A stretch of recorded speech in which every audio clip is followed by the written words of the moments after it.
નમસ્કાર વિદ્યાર્થી મિત્રો, આરુ એજ્યુકેશન ચેનલમાં હું આરતી સુથાર આપનું હાર્દિક સ્વાગત કરું છું. વિદ્યાર્થી મિત્રો, આજે આપણે ધોરણ 6માં ગુજરાતી વિષયમાં અભ્યાસ કરીશું. પરંતુ એ પહેલાં હું તમને એક સરસ મજાની વાર્તા કહીશ. વાર્તા સાંભળવી ગમે છે ને? તો ચાલો હું તમને એક વાર્તા કહું. તમે રાજા અકબર વિશે તો સાંભળ્યું જ હશે અને એના દરબારમાં એક ચતુર વ્યક્તિ હતો જેનું નામ છે બિરબલ.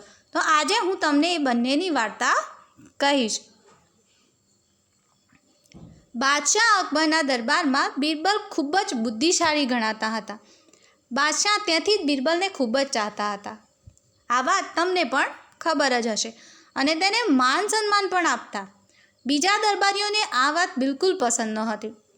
તેમની નજરમાં બિરબલ કાંકરાની જેમ ખૂંચતો હતો. અકબર આ વાત જાણતા હતા પણ તે કશું બોલતા ન હતા.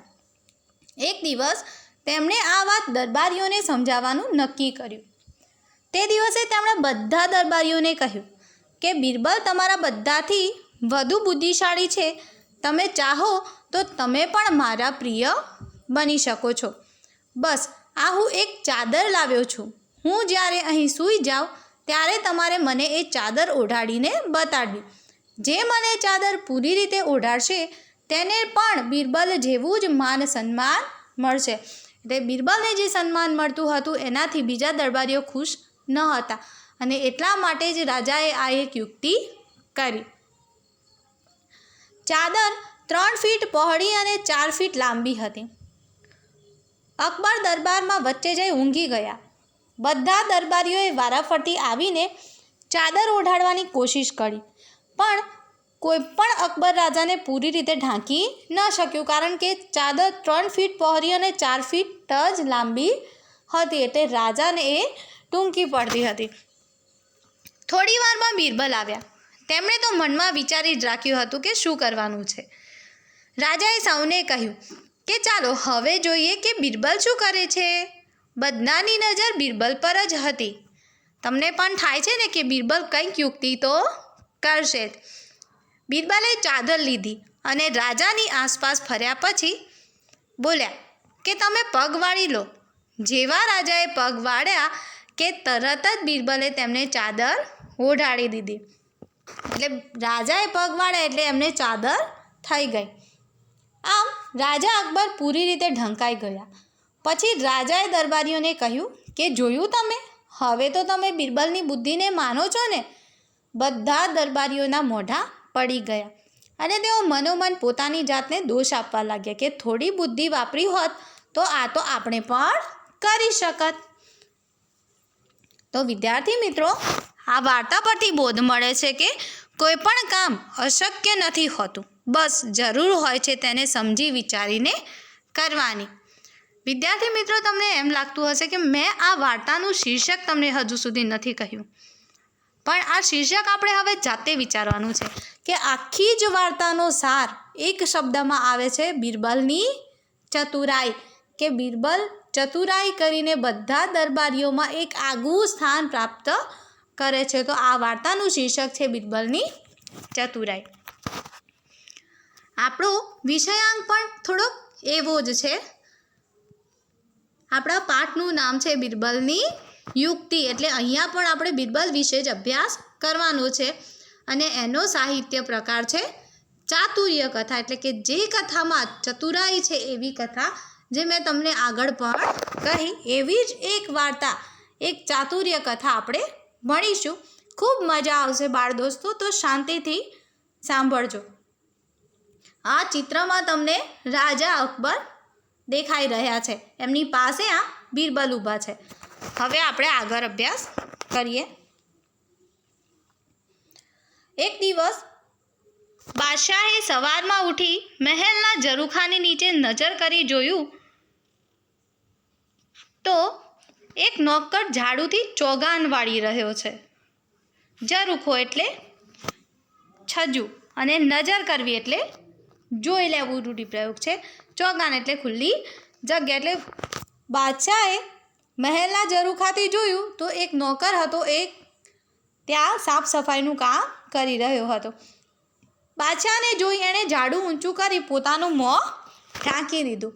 મોં ઢાંકીને એવું રૂઢિપ્રયોગનો અર્થ છે પોતાની જાતને છુપાવી, એટલે એને એ ઝાડુથી પોતાનું મોં ઢાંકી દીધું. પણ બાદશાહના મનમાં થયું કે સવારના પહોરમાં આ માણસનું મોં જોયું તેથી મારો દહાડો બગડવાનો. દહાડો બગાડવાનો રૂઢિપ્રયોગનો અર્થ છે દિવસભર ખરાબ ઘટનાઓ થવી. કેટલાક લોકો આવી શુકન અપશુકનની માન્યતાઓમાં માનતા જ હોય છે. તેમાંથી એક ઉદાહરણ અકબરનું આપણે લીધું છે. રાજા અકબર આમ તો મહાન પરાક્રમી રાજા હતા, પણ આ એક ઘટના એ આ પ્રસંગ રૂપે અહીંયા વર્ણવાઈ છે કે એમને સવારમાં ઝાડુવાળાનું મોં જોયું એટલે હવે એમનો દિવસ બગડશે એવી એમને સવારથી જ કલ્પના કરી દીધી. વહેમનું ઓસડ નથી, એટલે વહેમ કે શંકાનો કોઈ ઉપાય નથી. દાંતણ પાણી કરી બાદશાહ શિરામણમાં કોરિયો હાથમાં લે છે. દાંતણ પાણી એટલે દાંતણ કરીને કોગરા કરવા, અને શિરામણ એટલે સવારનો નાસ્તો. સવારના દાંતણ પાણી કરી અને બાદશાહ સવારનો નાસ્તો લેવા જાય છે.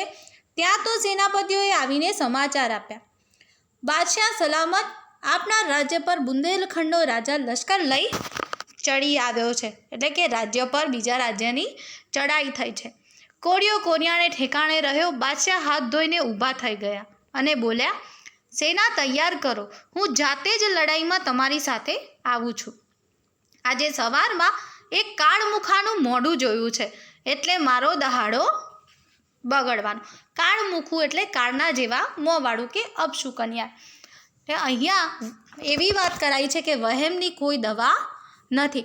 રાજા સવારમાં માંડ સવારનો નાસ્તો કરવા જાય છે અને એટલામાં જ એમને સમાચાર મળે છે કે બુંદેલખંડનો રાજા એમના રાજ્ય પર ચડાઈ કરવા આવ્યો છે. અને રાજાના મનમાં સવારથી પેલી શુકન અપશુકનની માન્યતા કે આજે દિવસ બગડવાનો એ ઘર કરી ગઈ છે. એટલે રાજા પોતે જ બુંદેલખંડના રાજા સાથે યુદ્ધ લડવા માટે ઊભા થઈ જાય છે. બાદશાહ જાતે જ લશ્કરને લઈ રણ મેદાન તરફ આવે છે. એવા સમાચાર મળતા જ બુંદેલખંડનો રાજા અડધે રસ્તેથી પાછો ફરી ગયો. બાદશાહ પાછા ફર્યા અને ફરી જમવા બેઠા. રણ મેદાન એટલે યુદ્ધનું મેદાન. બુંદેલખંડના રાજાને ખબર પડી કે અકબર રાજા પોતે આવી રહ્યા છે, તો એ સાંભળતા જ એ તો ત્યાંથી જ પાછો ભાગી ગયો. એમને ભૂખ તો કકડીને લાગી હતી, પણ એ પાટલા પર બેઠા ન બેઠા ત્યાં તો બેગમે હાફડા ફાફડા આવીને કહ્યું. કકડીને એટલે જોરદાર ભૂખ લાગી હતી, કેમ કે સવારનો નાસ્તો રાજાએ કર્યો ન હતો.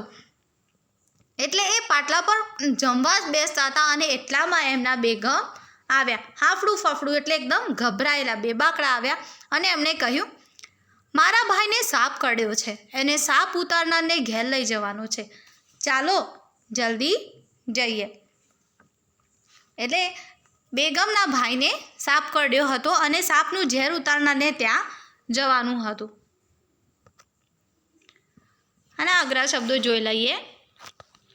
બીરબલ એ તો તમે જાણો જ છો, મોગલ બાદશાહ અકબરનો ચતુર મંત્રી. યુક્તિ એટલે કરામત કે ઉપાય. કોયડો એટલે ઝટ ઉકલી ન શકે તેવો પ્રશ્ન. ચતુરાઈ એટલે ચાલાકી કે હોશિયારી. ઓસડ એટલે દવા. ઝરૂખો એટલે છજુ. ચોગાન એટલે ખુલ્લી જગા કે મેદાન. દાંતણ પાણી એટલે દાંતણ કરી કોગળા કરવા. શિરામણ એટલે સવારનો નાસ્તો.